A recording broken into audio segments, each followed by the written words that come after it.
and welcome to the News Desk. I'm Connell Smith. And I'm Brian Ortiz. The Bloomsburg Fair is going on this week, so let's send it down to our field reporter, Olivia Manzola, at the fair. Olivia? Thanks, Brian and Connell. I'm currently standing at the annual Bloomsburg Fair, where thousands of people have gathered to celebrate its 162nd anniversary. For most fairgoers, this week is one of the most anticipated of the year, and it has good reason to be so. Food, friends, family, and fun. Between concerts, sky rides, and savory deep-fried cookie dough, the fair never fails to offer a wide variety of attractions and treats to its large crowd. Throughout the years, attendance has grown significantly, and we have people of the fair such as kind vendors, officials, and other personnel to thank for this. Safety and security has always been a top priority for the fair's officials, and this year it has been largely increased. We did a threat assessment of the Bloomsburg Fair with 25 local people and also with the Homeland Security. And we decided to update the fair. And what we did is we sent a dozen people to school. We're working really close with the Homeland Security to upgrade. We put in some new gates, sliding gates. We put poles in the ground to deter cars from driving into the fairgrounds on a busy day because of what's going on with all the terrorism. We also put barriers in the parking lot to protect people walking on the fairgrounds or in the parking lot. Like I said, we went through all kinds of training. We have the threat assessment that was handled by 25 employees. If there's an emergency, there's 25 people that are involved in for the emergency. We had an inspector. We have ride inspectors that come in and inspect the rides. They felt that this ride was not to be opened, so they served a notice to us that we don't open that ride. So we got rid of the ride and put another ride in its place. They're inspected every day, and I get a report on it every day. No matter what, this looks to be like another promising year for the Bloomsburg Fair. I'm Olivia Manzola, live at the Bloomsburg Fairgrounds. Back to you guys at the News Desk. At a rally held in Alabama on Friday, September 22nd, President Trump called out NFL owners, suggesting that teams fire players who kneel during the national anthem. Wouldn't you love to see one of these NFL when somebody disrespects our flag to say, get that the field right now, out, he's fired. He's fired! In response to the president's bold statement, players from all across the nation began tweeting at the president.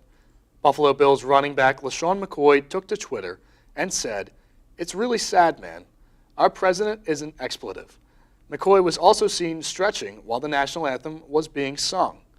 McCoy was not the only player to protest the anthem, however. The Seattle Seahawks, as well as all but one Pittsburgh Steeler, remained in the locker room while the anthem was played, while many others teams stood together, coaches and players alike, locking arms while they sung the anthem. In Philadelphia, Eagles fans were seen shouting at anti-Trump protesters. Coaches and general managers such as Shahid Khan of the Jacksonville Jaguars have stated that despite being on the field with the team on Sunday, he will not do it again. Which begs the question, is this a one-time thing or the start of something more? With Trump's temporary travel ban on Muslim-majority countries set to expire, he has issued a new travel ban impacting citizens of 8 countries. The new rules will take effect October 18th and will impact the citizens of Chad, Iran, Libya, North Korea, Somalia, Syria, Venezuela, and Yemen.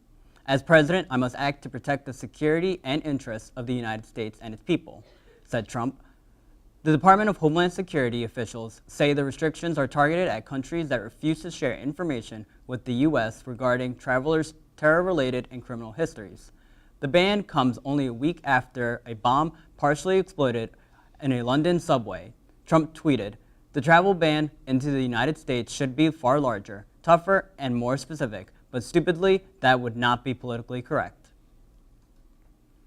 In other news, in protest of the Bloomsburg Fair, a Wilkes-Barre native burned a homemade, double-sided Nazi and Confederate flag outside the Columbia County Courthouse. His reason? He believes that both flags stand for racism, bigotry, and hatred. Gene Stilp, the man at the center of this protest, said he conducted his protest in response to the fair's decision to remove a vendor that sold Nazi flags last year.